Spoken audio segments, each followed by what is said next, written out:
Hello and welcome into GroomersTake. Let's get right into it. We have a current hockey game being played. Columbus is up 2-1. I wanted to talk a bit more about the Arizona Coyotes and the Colorado Avalanche series. Don't get tricked, even though Colorado won 3-0 in game one, they scored all three goals a minute 23 apart. This series is going to be a lot closer than you think. What I did want to do is look into the Colorado Avalanche lineup a little bit. Vladislav Nemestikov on the left side with Nathan MacKinnon and Mikko Rantanen. Heck of a line. And what I like about Nemestikov is he went from Tampa to the Rangers. He was cruising in Tampa. When he got traded to the Rangers, he really slowed down. But he's a guy, when you put him with better players, he tends to play a lot better. I really like that fit. And then this line is one of my favorite in the NHL. It has to be, because it has skill and it has absolute power and meanness, and it'll hit you, it'll fight you, it'll muck you around in the corners. I'm talking about Kadri in the middle. Man, would that be a nice fit. He can do it all. Then you have the big Valerie Nichushkin on the right side and the captain Gabriel Landeskog on the left.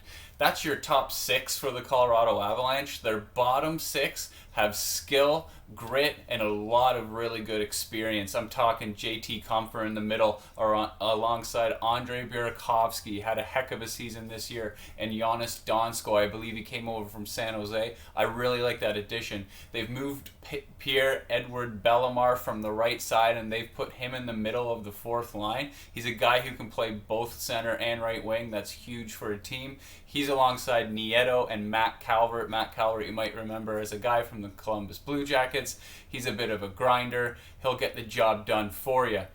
The defense on this team I'm really impressed with. More impressed am I that Cale Makar, the rookie, is leading the Colorado Avalanche. He's the top tier guy there with Ryan Graves. Ryan Graves, a guy I didn't really know much of until this year. He's a very good player. And then you have the young Samuel Girard, Eric Johnson, the veteran, Nikita Zadorov, the veteran, and Ian Cole, another great veteran to have, who will bang it up in the corners, bit more defensive guy. He'll get the puck out of your zone. And then they have a two-headed monster in Francois, I believe they pronounce it, and Philip Grubauer. Grubauer holding on to the number one position there. I'm surprised he's as good as he has been. He seems to be very confident. He can take on the workload. This Colorado Avalanche team is going to be very good. I have three favorites in the West, one being Colorado, another one being Vegas, and of course the St. Louis Blues, but we'll hit on them in just a bit. Let's look a bit more into this Montreal Canadiens series. Oh, and this Arizona-Colorado series, I think it could go 7, but it could go 4. I think all games are going to be pretty close. I like both of these teams. I think Colorado can edge them out, though. Montreal Canadiens, Philadelphia Flyers. What a cool game that was to watch the other day. I think the biggest storyline here is Carter Hart, the young goalie for Philly, playing against his idol, Carey Price, on the other side. Two great goalies, two pretty balanced teams. I mean, I think there's a lot more firepower on the Flyers, but I think you're going to see a lot of the unders in these games, low-scoring games. I've been waiting so many years for Philly. I've always asked myself at the beginning of the year, when is Philly going to take this jump? And I think they finally have, and it's because of Carter Hart. Now let's look into their lineup a bit more. You have Claude Giroux. You can put Claude Giroux at center, left wing, right wing. It doesn't matter. And he's not alongside. Sean Couturier is in the middle there, and Sean Couturier is one heck of a player. He's taken that step the last couple of years, and now he's in my mind, he is elite status. And then you have the youngster Joel Farabee on the right side. I think it's always pretty good idea to put a young guy with skill, maybe not experience. You put him up with these veteran players, and it could always help him grow and feel a bit more confident in the lineup. And then up the middle in the second line, you have Kevin Hayes. Kevin Hayes signed that contract this year. He's played very well. He's alongside a younger guy who's also taken that next step in his career in Travis Konechny. I really like that. And then Scott Laughton. Scott Laughton's been there a few years. He is more of a bottom tier guy, but he can get the job done. He looks like he's going to be a gamer and somebody that you would want on your team 100% of the time. And then you're looking at the bottom 9. You got Derek Grant in the middle. He's alongside Nicholas Obi-Kubel. I've never heard of that guy. And Jakub Voracek. I mean, if you have Jakub Voracek complementing your third line, that is a huge upside. Of course, Voracek is on the power play, but if you put these two guys together, with Voracek, anything could happen on that third line. And then you have Nate Thompson. Nate Thompson was a good pickup. I believe he came over from the Montreal Canadiens at the deadline. How about that? The Montreal Canadiens were supposed to be sellers, and I hope I have this right, otherwise this point makes zero sense, but what a great fit Nate Thompson is on the fourth line with Tyler Pitlick and JVR.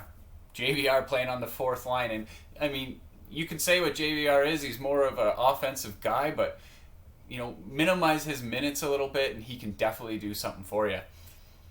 Looking at their defense here, Ivan Provorov, Matt Niskanen. Ivan Provorov is their younger guy along with Travis Sanheim, but Provorov, I think, is more higher potential. I think he has taken that step this year. I'm a really big fan of Provorov. Matt Niskanen, of course, traded from the Capitals in that swap with Radko Gudas. This is awesome for Philly, getting Matt Niskanen. He's a guy who has done it before. He's won cups. This is one of my favorite ads that the Philadelphia Flyers have done in the past.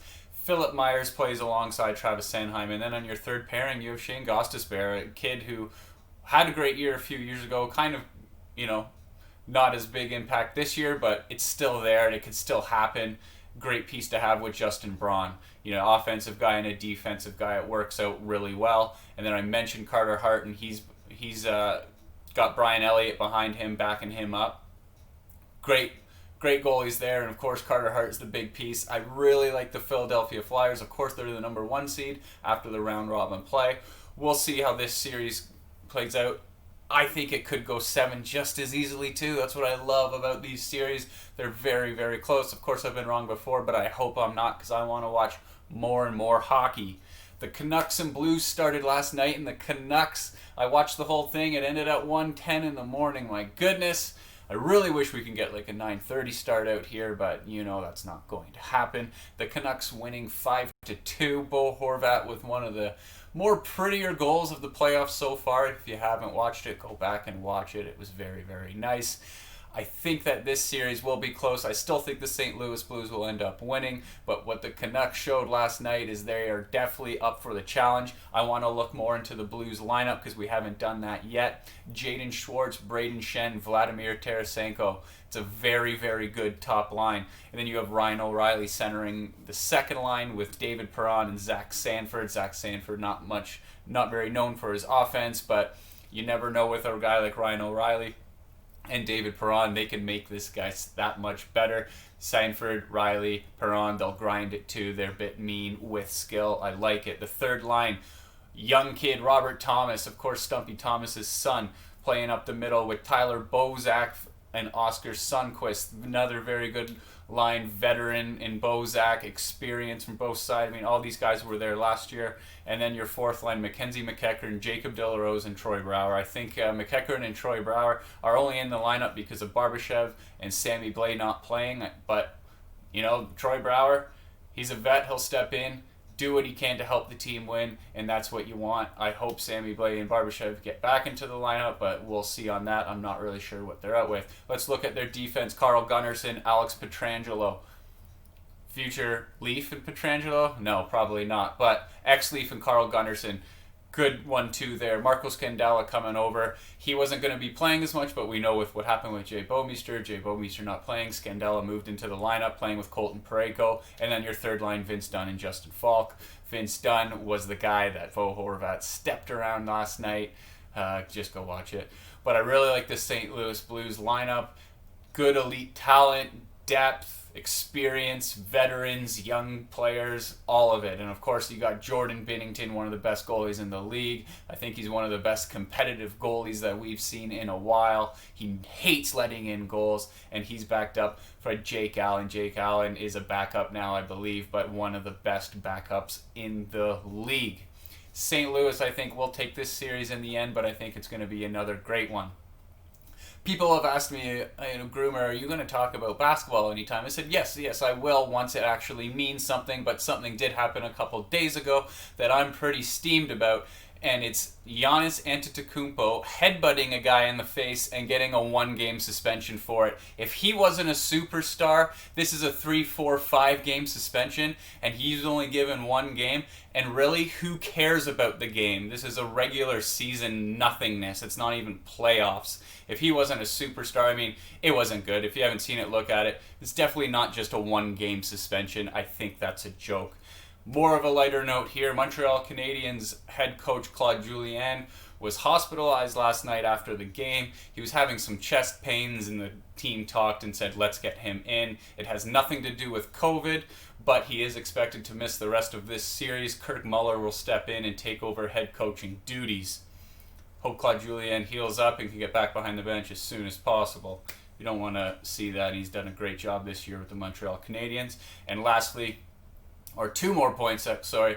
The Leafs cleared out their lockers yesterday, and Jason Speeza said the fire still burns inside, and you saw that in Game 5. He was steamed. He was not happy that they were going to be losing this Game 5, and eventually, of course, the series. Jason Speeza still wants to play hockey, obviously still wants to be a Maple Leaf. He'll come in on the cheap. I want to see him back on the 4th line of the Leafs, but if you can get a younger, more elite talent, a guy who can produce more, you might want to look to that. But bring Speeza back. Maybe he can earn a spot in training camp. I'd like to see it. I'm a fan of Jason Speeza on that 4th line. At least he was one of the guys showing heart on that team. And then we just heard about a couple hours ago that Bianca Andreescu will not play in the U.S. Open this year. Of course, Canadian player winning it last year. It's a shame she's not playing. I know she's only 20 years old and she's been riddled with injuries. You hope it's nothing serious. I know she's had a knee and a shoulder in the past, but you want to see her playing. It's a shame that she's not. Hopefully she can get back to full health and we can see her on the court soon. That's it. That's all. I'm going to go watch some hockey again. Thanks for tuning in. I'll talk to you later. Bye-bye.